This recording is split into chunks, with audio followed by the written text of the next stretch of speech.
Hello friends, स्वागत है। तो आइए करते हैं एडुटेरिया सीरीज के प्रैक्टिस सेट नंबर 27। इससे पहले 26 प्रैक्टिस सेट किया गया है, सबका प्लेलिस्ट बना हुआ है, आप लोग जा करके ज़रूर देखिए।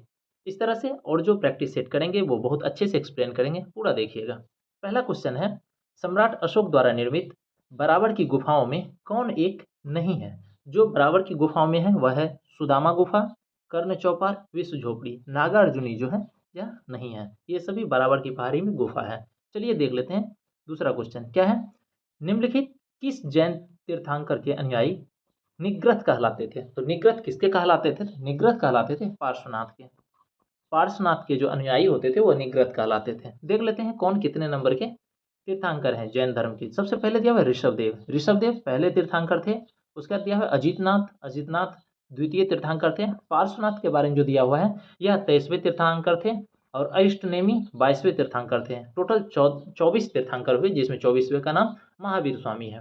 ठीक, तो जो जिनके निग्रत कहलाते थे अनुयायी वह है पार्श्वनाथ। सी इसका उत्तर होगा। अगला क्वेश्चन देख लेते हैं क्या है, भारत की सबसे बड़ी तटीय झील कौन सी है? तो भारत की सबसे बड़ी झील, तटीय झील जो है यह चिल्का झील है। चिल्का झील उड़ीसा में पड़ता है। और सब झील के बारे में देख लेते हैं कहाँ कहाँ है। जैसे ए नंबर ने दिया है वुलर झील, यह जम्मू कश्मीर में है। यह मीठे पानी की सबसे बड़ी झील है। भारत की मीठे पानी की सबसे बड़ी झील है वुलर झील, जो जम्मू कश्मीर में है। ठीक, पुलिकट झील दिया हुआ है, यह आंध्र प्रदेश और तमिलनाडु में पड़ता है। पेरियार झील है, यह केरला में पड़ता है। और भारत की सबसे बड़ी तटीय झील कौन सी है? चिल्का झील, बी उत्तर हो जाएगा। चलिए अगला देख लेते हैं क्या है, भारतीय उपमहाद्वीप में सम्मिलित देशों की कुल संख्या कितनी है? तो भारतीय उपमहाद्वीप में सम्मिलित देशों की संख्या है 7। कौन सब है? भारत है, पाकिस्तान है, बांग्लादेश है, नेपाल है, भूटान है, श्रीलंका है और मालदीव है। कौन सब है भारतीय उपमहाद्वीप के देश? भारत है, पाकिस्तान है, बांग्लादेश है, नेपाल है, भूटान है, श्रीलंका है और मालदीव है। तो टोटल 7 है। ये डी हमारा उत्तर हो जाएगा। चलिए अगला देख लेते हैं क्या है, 5वां नंबर क्वेश्चन क्या है, धौलाधर एवं मसूरी हिमालय के किस श्रेणी के अंतर्गत आते हैं? तो धौलाधर और मसूरी जो आते हैं यह लघु हिमालय के अंतर्गत आते हैं। सी इसका उत्तर होगा। अगला क्वेश्चन देख लेते हैं क्या है, निम्नलिखित में से किस द्वीप को अग्निद्वीप के नाम से भी जाना जाता है? तो अग्निद्वीप के नाम से जाना जाता है आइसलैंड द्वीप को। 20 का उत्तर होगा। याद रखिएगा, सीधा उल्टा लिखा हुआ है, इधर आइस है और इधर अग्नि है। तो आइसलैंड द्वीप को अग्निद्वीप के नाम से जाना जाता है। ठीक, इसके बाद इधर हवाई द्वीप है। हवाई द्वीप के बारे में हम लोग जानते हैं कहाँ है, प्रशांत महासागर के मध्य में है। चलिए अगला देख लेते हैं, 7वां नंबर क्वेश्चन क्या है, मुंबई हाई में ओएनजी द्वारा तेल उत्पादन की शुरुआत पहली बार कब की गई? तो ओएनजी द्वारा तेल उत्पादन की शुरुआत मुंबई हाई में की गई 1974 ईस्वी में। बी इसका उत्तर हो जाएगा। ठीक, इसमें एक ऑप्शन दिया हुआ है 1982 ईस्वी, ये बहुत इंपॉर्टेंट है, याद रखिएगा। 12 जुलाई 1982 को शिवरामन कमेटी के निर्देश से क्या हुआ था, नाबार्ड की स्थापना की गई थी। नाबार्ड की स्थापना कब हुई? 1982 ईस्वी में, 12 जुलाई को। ठीक, चलिए देख लेते हैं अगला क्वेश्चन, किस मिट्टी में कैपिलरी की क्रिया सबसे अधिक प्रभावशाली होती है? तो कैपिलरी की क्रिया सबसे अधिक प्रभावशाली होती है बलुई मिट्टी में।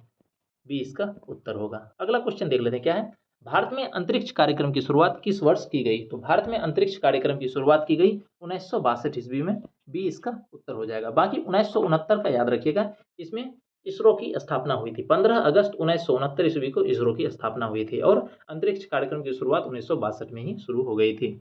तो बी इसका उत्तर होगा। चलिए अगला देख लेते हैं, 10वां नंबर क्वेश्चन क्या है, इंटरनेट पर उपलब्ध होने वाला पहला समाचार पत्र कौन सा है? तो इंटरनेट पर उपलब्ध होने वाला पहला समाचार पत्र द हिंदू। ये इसका उत्तर होगा। अगला देख लेते हैं, 11वां नंबर क्वेश्चन क्या है, वन महोत्सव की शुरुआत किसने की थी? तो वन महोत्सव की शुरुआत किए थे के एम मुंशी। सी इसका उत्तर होगा। एक ऑप्शन में और दिया हुआ है सुंदरलाल बहुगुणा। सुंदर बहुगुणा है, ऐसे इनका नाम सुंदरलाल बहुगुणा है, जो कि एक आंदोलन स्टार्ट किए थे। कौन सा? चिपको आंदोलन, वो भी पेड़ के लिए ही था। ठीक, चलिए अगला देख लेते हैं, 12 नंबर क्वेश्चन में क्या है, विश्व की सर्वाधिक समस्यात्मक जलीय घास फूस है? तो विश्व की सर्वाधिक समस्यात्मक जलीय घास फूस जो वह है आइकॉर्निया। सी इसका उत्तर होगा। चलिए अगला देख लेते हैं, 13वां नंबर क्या है, इसमें कौन सा निवेश बाजार से संबंधित नहीं है? तो निवेश बाजार मतलब स्टॉक एक्सचेंज से रिलेटेड जो होता है वो इससे संबंधित नहीं है। देख लेते हैं कौन सा है, कैरी फॉरवर्ड, ये निवेश बाजार से संबंधित है। उसके बाद क्या है, बाय बैंक, ये भी निवेश बाजार से संबंधित है। डिपॉजिटरी, ये भी संबंधित है। पूंजी देनदारी प्रबंधन, ये जो है निवेश बाजार से संबंधित नहीं है। तुम्हारा उत्तर हो जाएगा डी। चलिए अगला क्वेश्चन देख लेते हैं, क्या है। जीएसटी परिषद के अध्यक्ष निम्न में कौन होते हैं? तो जीएसटी परिषद के अध्यक्ष जो होते हैं यह होते हैं वित्त मंत्री, डी इसका उत्तर होगा। प्रधानमंत्री किसके अध्यक्ष होते हैं? नीति आयोग के अध्यक्ष होते हैं। चलिए अगला क्वेश्चन देख लेते हैं, 15वां नंबर, क्या है। निम्न में से कौन प्रत्यक्ष कर का उदाहरण नहीं है? जो प्रत्यक्ष कर का उदाहरण नहीं है वह है बिक्री कर। ठीक, उसके बाद देख लेते हैं अगला क्वेश्चन, 16वां नंबर। 16वां नंबर क्वेश्चन क्या है। निम्न अर्थशास्त्रियों में किसने कहा था अर्थशास्त्र आदर्श विज्ञान है? अर्थशास्त्र आदर्श विज्ञान है, ये किसने कहा था? तो ये मार्शल कहे थे, जॉन मार्शल। ये बी इसका उत्तर हो जाएगा। अगला क्वेश्चन देख लेते हैं, 17वां नंबर, क्या है। भारतीय संविधान के किस अनुच्छेद के अंतर्गत नियंत्रक एवं महालेखा परीक्षक की नियुक्ति होती है? नियंत्रक एवं महालेखा परीक्षक की नियुक्ति होती है अनुच्छेद 148 के तहत। ठीक है, CAG की नियुक्ति होती है अनुच्छेद 148 के तहत। और सब अनुच्छेद के बारे में देख लेते हैं, जैसे अनुच्छेद 123 दिया हुआ है। तो 123 नंबर अनुच्छेद में क्या कहा गया है? ये जो ए नंबर ऑप्शन में दिया हुआ है, 123 में दिया है, संसद के अवकाश के दौरान राष्ट्रपति अध्यादेश जारी कर सकता है। इसका अधिकार राष्ट्रपति के पास है। अगर मान लेते हैं संसद की सत्र छुट्टी में चल रही है, अवकाश में चल रही है, मतलब संसद नहीं चल रहा है, तो राष्ट्रपति अध्यादेश बुला सकते हैं। इसका अधिकार है किनको? राष्ट्रपति को। ठीक, उसके बाद देख लेते हैं अनुच्छेद 76 महान्यायवादी से रिलेटेड है। किससे रिलेटेड है? महान्यायवादी से रिलेटेड है अनुच्छेद 76। उसके बाद फिर अनुच्छेद 131 दिया हुआ है। अनुच्छेद 131 से रिलेटेड है केंद्र राज्य एवं अंतर्राज्यीय विवाद जो होता है उससे संबंधित सुप्रीम कोर्ट का क्षेत्राधिकार बताया गया है अनुच्छेद 131 में। क्या है? केंद्र राज्य एवं अंतर्राज्यीय विवादों का जो संबंधित सुनवाई करेंगे तो उसका क्षेत्राधिकार होगा सुप्रीम कोर्ट का। ये अनुच्छेद 131 में बताया गया है। बाकी 148 में CAG बताया गया है, नियंत्रक एवं महालेखा परीक्षक की नियुक्ति। अगला देख लेते हैं 18वां नंबर क्वेश्चन, क्या है। किस संविधान संशोधन द्वारा भूतपूर्व पुर्तगाली अंतः क्षेत्र को भारत में शामिल कर केंद्र शासित प्रदेश का दर्जा दिया गया? तो क्वेश्चन फिर से सुनिएगा, क्या है। किस संविधान संशोधन द्वारा भूतपूर्व पुर्तगाली अंतः क्षेत्र को भारत में शामिल कर केंद्र शासित प्रदेश का दर्जा दिया गया? तो यह है 10वां संविधान संशोधन। C और D दोनों में 10वां दिया हुआ है, तो दोनों ही उत्तर मान लीजिए। 10वां संविधान संशोधन में ये बताया गया, जो कुछ क्षेत्र है जैसे दादर और नगर हवेली को भारत में शामिल किया गया, उसको केंद्र शासित प्रदेश बनाया गया। ये पुर्तगाली के अंदर आता था। ठीक, और सबके बारे में देख लेते हैं। जैसे 9वां संविधान संशोधन दिया हुआ है, तो 9वां संविधान संशोधन 1960 में आया था। इसमें क्या किया था? प्रथम अनुसूची में कुछ परिवर्तन करके जो 1958 की संधि का शर्त था भारत और पाकिस्तान के बीच में, उसके अकॉर्डिंग जो है पाकिस्तान को कुछ भूमि दिया गया। ये 9वां संविधान संशोधन में है। ठीक, चलिए अगला देख लेते हैं 19वां नंबर क्वेश्चन, क्या है। डॉक्टर राजेंद्र प्रसाद संविधान सभा के निम्न में से किस समिति के अध्यक्ष नहीं थे? तो राजेंद्र प्रसाद किस समिति के अध्यक्ष नहीं थे, ये देख लेते हैं। इसमें दिया है प्रक्रिया समिति, संचालन समिति, वित्त एवं कर्मचारी समिति, अल्पसंख्यक समिति। तो अल्पसंख्यक समिति के जो अध्यक्ष थे ये राजेंद्र प्रसाद नहीं थे, सरदार वल्लभ भाई पटेल थे। तो ये इसका डी उत्तर हो जाएगा। अल्पसंख्यक समिति के अध्यक्ष कौन थे? सरदार वल्लभ भाई पटेल। बाकी प्रक्रिया समिति, प्रक्रिया नियम समिति, संचालन समिति, वित्त एवं कर्मचारी समिति के अध्यक्ष डॉक्टर राजेंद्र प्रसाद थे। एक और याद रखिएगा, झंडा समिति के भी अध्यक्ष राजेंद्र प्रसाद ही थे। अल्पसंख्यक समिति के अध्यक्ष कौन थे? सरदार वल्लभ भाई पटेल। डी इसका उत्तर होगा। अगला क्वेश्चन देख लेते हैं 20वां नंबर, क्या है। ब्रिटिश भारत में कानून निर्माण प्रक्रिया में भारतीय प्रतिनिधियों को शामिल करने की शुरुआत किस अधिनियम द्वारा किया गया? क्वेश्चन सुनिएगा फिर से, क्या है। ब्रिटिश भारत में कानून निर्माण प्रक्रिया में भारत प्रतिनिधियों को शामिल करने की शुरुआत किस अधिनियम द्वारा किया गया? तो भारत प्रतिनिधियों को कानून निर्माण प्रक्रिया में जो शामिल किया गया, यह भारत परिषद अधिनियम 1961 में 20 का उत्तर हो जाएगा। ठीक, चलिए और सबके बारे में देख लेते हैं। जैसे इसके बाद दिया हुआ है भारत परिषद अधिनियम 1892 ईस्वी, C नंबर। इसमें क्या था? जो अप्रत्यक्ष चुनाव प्रणाली था, इसकी शुरुआत की गई इसी के समय में। कब? 1892 के भारत परिषद अधिनियम में अप्रत्यक्ष चुनाव प्रणाली की शुरुआत हुई। और इसी परिषद अधिनियम से 1892 का जो भारत परिषद अधिनियम है, इसी समय बजट पर प्रश्न पूछने और बहस करने की भी शक्ति दी गई। ठीक, उसके बाद देख लेते हैं भारत परिषद अधिनियम 1909 में क्या है। तो इसमें पहली बार मुस्लिम के लिए एक पृथक प्रतिनिधित्व का उपबंध किया गया। भारत परिषद अधिनियम 1909, जिसको पार्लियामेंट्री रिफॉर्म भी कहते हैं, इसमें क्या किया गया? पहली बार मुस्लिम समुदाय के लिए एक पृथक प्रतिनिधित्व का उपबंध किया गया, जिसके अंतर्गत सिर्फ मुस्लिम सदस्य ही मतलब अपने मतदान कर सकते थे मुस्लिम को। ये इसमें बताया गया है भारत परिषद नियम 1919 में। चलिए अगला क्वेश्चन देख लेते हैं, 21वां नंबर। क्वेश्चन को थोड़ा सा बड़ा कर लेते हैं। क्या है, निम्नलिखित में से किस अनुच्छेद के अंतर्गत राज्य एवं पंचायतों के बीच चुनाव कराया जाता है? क्या है, निम्नलिखित में से किस अनुच्छेद के अंतर्गत राज्य और पंचायत का चुनाव करवाया जाता है? तो हम देखते हैं राज्य और पंचायत का चुनाव कौन से अनुच्छेद के अंतर्गत करवाया जाता है। तो अनुच्छेद 243 के अंतर्गत करवाया जाता है, डी इसका उत्तर हो जाएगा। इसमें कुछ कुछ ऑप्शन दिया हुआ है, जैसे अनुच्छेद 243 डी दिया हुआ है, तो इसके अंतर्गत जो भी संस्था है पंचायती संस्था, उसमें महिला का 33% आरक्षण की व्यवस्था की गई है। ये अनुच्छेद 243 डी में बताया गया है। अनुच्छेद 243 सी में बताया गया है जो पंचायत की संरचना से संबंधित, जो कैसे पंचायत की संरचना होगी, क्या होगी, ये अनुच्छेद 243 सी में बताया गया है। 293 ई में जो बताया गया है, सी नंबर में क्या है, 293 ई में बताया गया, इसमें पंचायतों की अवधि के बारे में बताया गया है। ठीक, बाकी पंचायत के जो चुनाव होंगे उसमें 239 के में बताया गया है, डी इसका उत्तर होगा। चलिए अगला देख लेते हैं, क्वेश्चन क्या है, भारत में संविधान सभा का गठन का विचार सर्वप्रथम किसने किया था, किसने रखा था? तो भारत में संविधान सभा के गठन का विचार सबसे पहले रखा था कौन? एम.एन. रॉय, ये इसका उत्तर होगा। एक बार और आते हैं 22 नंबर क्वेश्चन में, कुछ यहाँ मिसप्रिंट है। ठीक, देखते हैं, यहाँ दिया हुआ है अनुच्छेद 293 ई, यहाँ नहीं होगा, अनुच्छेद 243 ई रखिएगा। 243 ई में बताया गया है, ध्यान से सुनिएगा, क्या है, यहाँ ऑप्शन में दिया हुआ है 293 ई, वो नहीं होगा। 243 ई में बताया गया है जो पंचायत की अवधि के बारे में बताया गया है 243 ई में। ठीक, बाकी पंचायत राज्य में पंचायतों का चुनाव होगा वह अनुच्छेद 243 के में बताया गया है। अगला क्वेश्चन क्या था, भारत में संविधान सभा के गठन का विचार सर्वप्रथम किसने रखा था? तो सर्वप्रथम जो संविधान सभा के गठन का विचार रखा था यह एम.एन. रॉय रखे थे, ये इसका उत्तर होगा। चलिए अगला क्वेश्चन देख लेते हैं, 23वां नंबर। क्या है, अवशिष्ट शक्तियों का केंद्र में निहित होने का सिद्धांत भारतीय संविधान के किस देश से लिया गया है? क्या है, अवशिष्ट शक्तियों का केंद्र में निहित होने का सिद्धांत भारतीय संविधान में किससे लिया गया है? तो अवशिष्ट शक्तियों का केंद्र में निहित ये लिया गया है कनाडा से, डी इसका उत्तर होगा। बाकी और सब के बारे में देख लेते हैं, जैसे अमेरिका है, अमेरिका के बारे में क्या है, अमेरिका से क्या सब लिया गया है? अमेरिका के संविधान से प्रस्तावना लिया गया है, मौलिक अधिकार लिया गया है, न्यायिक पुनराविलोकन लिया गया है, संविधान की सर्वोच्चता लिया गया है, न्यायपालिका की स्वतंत्रता ली गई है, उपराष्ट्रपति का पद लिया गया है, और सुप्रीम कोर्ट और हाई कोर्ट के जजों को जो हटाने की विधि है वो भी लिया गया है, और वित्तीय आपात लिया गया है। ये सभी अमेरिका से लिया गया है। ध्यान से सुनिएगा, क्वेश्चन पूछा जाता है अमेरिका के संविधान से क्या सब लिया गया है? प्रस्तावना, मौलिक अधिकार, न्यायिक पुनराविलोकन, संविधान की सर्वोच्चता, न्यायपालिका की स्वतंत्रता, उपराष्ट्रपति का पद, सुप्रीम कोर्ट और हाई कोर्ट के जजों को हटाने की विधि और वित्तीय आपात, ये सब अमेरिका से लिया गया है। ब्रिटेन से क्या सब लिया गया है? बी ऑप्शन में ब्रिटेन दिया हुआ है, तो ब्रिटेन से लिया गया है संसदनात्मक शासन प्रणाली, एकल नागरिकता, विधि का शासन, विधि निर्माण प्रक्रिया, मंत्रिमंडल प्रणाली, ये सब ब्रिटेन से लिया गया है। फ्रांस से क्या लिया गया है? गणतंत्रात्मक और प्रस्तावना में स्वतंत्रता, समता और बंधुता का आदर्श, ये सब फ्रांस से लिया गया है। बाकी अवशिष्ट शक्तियों का केंद्र में निहित होने की सिद्धांत जो है यह कनाडा से लिया गया है, डी इसका उत्तर होगा।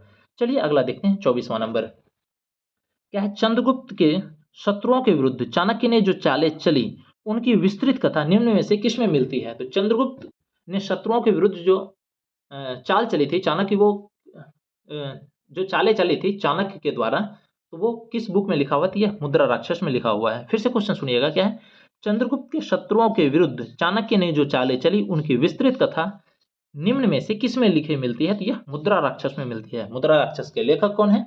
इनके लेखक है विशाख दत्त। और सब पुस्तक लिखा हुआ है, जैसे अर्थशास्त्र है ये चाणक्य लिखे हैं, इंडिका है मेगास्थनीज के द्वारा लिखा गया है, यहाँ सारनाथ का अभिलेख दिया हुआ है, तो ये अभिलेख किसके समय का है? सम्राट अशोक, गुप्त काल और कुषाण काल के समय का है। ठीक, तो ये मुद्रा राक्षस के लेखक कौन जाएगा? विशाख दत्त, ये हमारा उत्तर होगा। चलिए देख लेते हैं 25वां नंबर क्वेश्चन। क्या है, हड़प्पा लिपि में बड़े आकार में 10 चिन्हों वाला एक शिलालेख कहाँ प्राप्त हुआ था? हड़प्पा लिपि में बड़े आकार में 10 चिन्हों वाला शिलालेख जो मिला, यह मिला है धौलावीरा में, बी इसका उत्तर हो जाएगा। चलिए अगला क्वेश्चन देख लेते हैं, 26वां नंबर। क्या है, समुद्रगुप्त के प्रयाग प्रशस्ति वाले, क्या है, समुद्रगुप्त के प्रयाग प्रशस्ति वाले स्तंभ पर निम्नलिखित में से किसका लेख मिलता है? तो किसका लेख मिलता है? इसमें मिलता है जहांगीर का, बी इसका उत्तर हो जाएगा। समुद्रगुप्त के प्रयास प्रशस्ति वाले स्तंभ पर जहांगीर का लेख मिलता है। ठीक, ये 20 का उत्तर हो जाएगा। अगला देख लेते हैं 27वां नंबर क्वेश्चन क्या है, खजुराहो मंदिर का संबंध निम्नलिखित में किस धर्म से है। तो खजुराहो मंदिर का जो संबंध है ये हिंदू धर्म और जैन धर्म दोनों से है, तो इसका बी और सी दोनों उत्तर हो जाएगा। चलिए अगला क्वेश्चन देख लेते हैं क्या है, द्वितीय संगम का आयोजन निम्नलिखित में से कहाँ किया गया था। तो ये जो संगम कराया जाता था ये तमिल विद्वान और कवियों के द्वारा करवाया जाता था। ये एक साहित्यिक सभा होती थी। तो ये द्वितीय जो हुई थी यह कपाटपुरम में हुई थी, 20 का उत्तर हो जाएगा। पहला जो हुआ था वो मदुरई में हुआ था। चलिए अगला देख लेते हैं क्या है, गुलरुखी शीर्षक पारसी कविताएं लिखने वाला सुल्तान कौन था। तो गुलरुखी शीर्षक पारसी कविताएं लिखने वाला जो सुल्तान था यह था सिकंदर लोदी। ये इसका उत्तर हो जाएगा। सिकंदर लोदी ही आगरा शहर का निर्माण मतलब स्थापना किया था। उसके बाद बहलोल लोदी दिया हुआ है, यह लोदी वंश के संस्थापक हैं। ठीक है, गुलरुखी शीर्षक से पारसी कविता जो लिखते थे ये कौन है, सिकंदर लोदी, ये इसका उत्तर हो जाएगा। अगला क्वेश्चन देख लेते हैं क्या है, 30वां नंबर, निम्नलिखित में से किसने अंग्रेजी स्वर्ण मुद्रा को भारत की कानूनी मुद्रा घोषित किया था। तो अंग्रेजी स्वर्ण मुद्रा को भारत की कानूनी मुद्रा घोषित किया था, यह किया था लॉर्ड कर्जन, डी इसका उत्तर हो जाएगा। चलिए अगला क्वेश्चन देख लेते हैं 31वां नंबर क्या है, व्यापार संबंधी बौद्धिक संपत्ति अधिकारों का निम्न विषय है। तो व्यापार संबंधी बौद्धिक संपत्ति अधिकारों का निम्न विषय क्या सब है ये सब देख लेते हैं। जैसे दिया हुआ है व्यापार मार्का, ये बिल्कुल सही है। औद्योगिक परिरूप ये भी होना चाहिए उसमें जो व्यापार संबंधी बौद्धिक संपत्ति में। उसके बाद और देख लेते हैं क्या है, भौगोलिक संकेत बिल्कुल होना चाहिए। और श्रमिक मानव इसका कोई जरूरत नहीं है, तो ये नहीं होगा, 1, 2 और 3 होगा, ये सी नंबर उत्तर हो जाएगा। चलिए देखते हैं 32वां नंबर क्वेश्चन। 32वां नंबर क्वेश्चन में हमको दिया हुआ है मिलान करना है। ठीक, एक तरफ आंदोलन दिया हुआ है और दूसरी तरफ दिया हुआ है उससे प्रभावित क्षेत्र। तो देख लेते हैं, सबसे पहले दिया हुआ फकीर विद्रोह। फकीर विद्रोह से प्रभावित क्षेत्र कौन सा था, तो बंगाल था। फकीर विद्रोह से कौन था, बंगाल था, तो एक का एक हो जाएगा। ठीक, उसके बाद दिया कुका, कुका विद्रोह से कुका आंदोलन जो हुआ था ये पंजाब को प्रभावित किया था, तो बी का हो जाएगा 3। ठीक, उसके बाद फिर कुका हो गया पंजाब में। फिर मोपला विद्रोह दिया हुआ है, मोपला विद्रोह से जो प्रभावित क्षेत्र था वह था केरल, ये हो जाएगा 2। उसके बाद खासी विद्रोह दिया हुआ है, इससे असम हुआ था ठीक प्रभावित। चलिए देखते हैं ये सब विद्रोह कौन शुरू किए थे। ठीक है, इस विद्रोह के जो प्रमुख नेता थे उसका नाम हम लोग जान लेते हैं। ये भी क्वेश्चन पूछा जाता है, जो फकीर विद्रोह किसके द्वारा शुरू किया गया था। तो फकीर विद्रोह शुरू किया गया था मजनून शाह एवं चिराग अली के द्वारा। फकीर विद्रोह किसके द्वारा शुरू किया गया था, मजनून शाह एवं चिराग अली के द्वारा, जो कि विद्रोह चला था 1763 से 1800 ईस्वी तक। ठीक, उसके बाद देख लेते हैं कुका विद्रोह। कुका विद्रोह को शुरुआत कौन किया था, भगत जवाहर मल किया था। कौन, भगत जवाहर मल किया था, 1840 ईस्वी में चला था ये। उसके बाद है मोपला विद्रोह। उसके बाद क्या है, मोपला विद्रोह।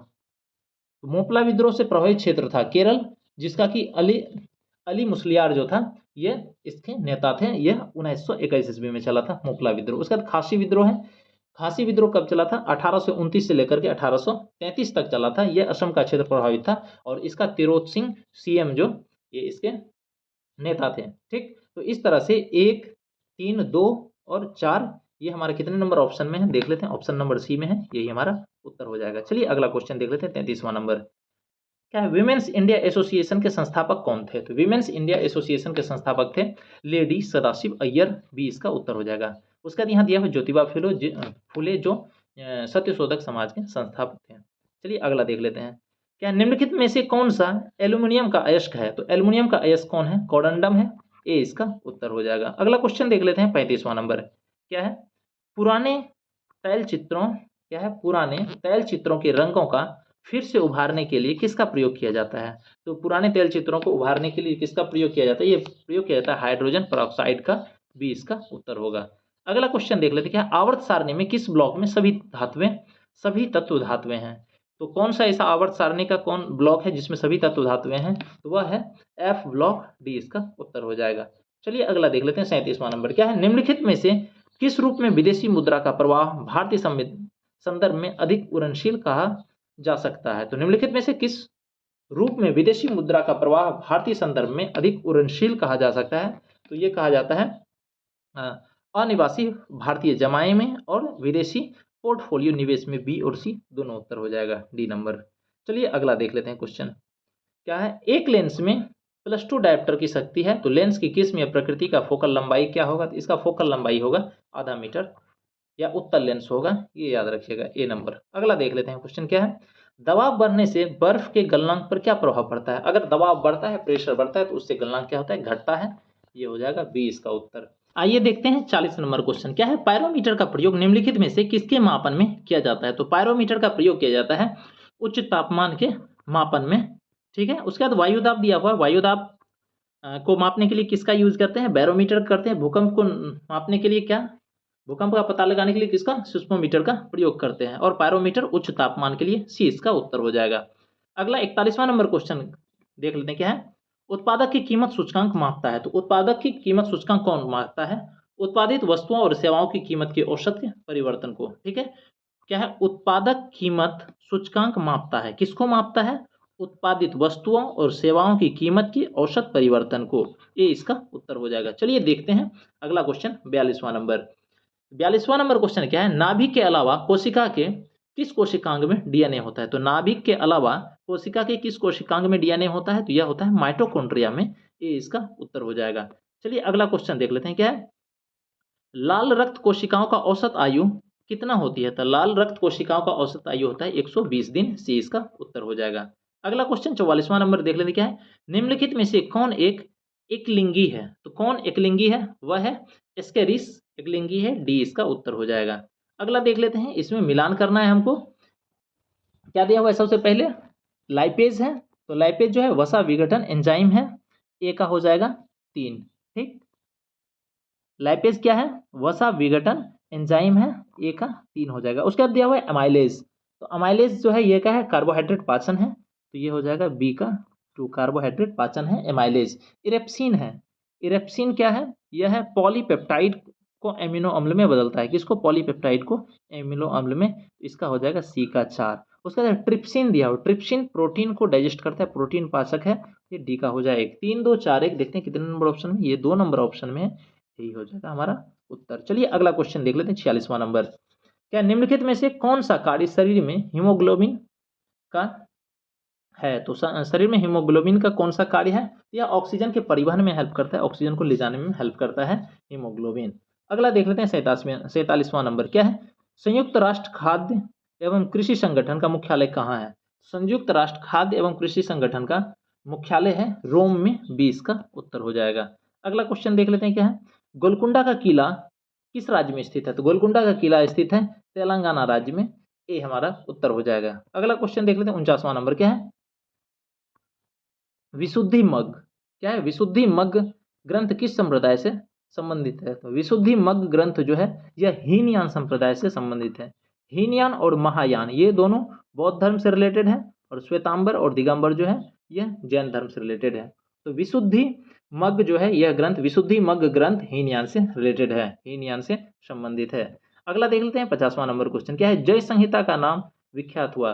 कौन से नाम से जय संहिता विख्यात हुए? तो महाभारत का नाम ही जय संहिता है। जय संहिता के नाम से विख्यात हुए महाभारत। डी इसका उत्तर होगा। आज के लिए इतना ही, और इस तरह के वीडियो के लिए चैनल को सब्सक्राइब कीजिए। धन्यवाद।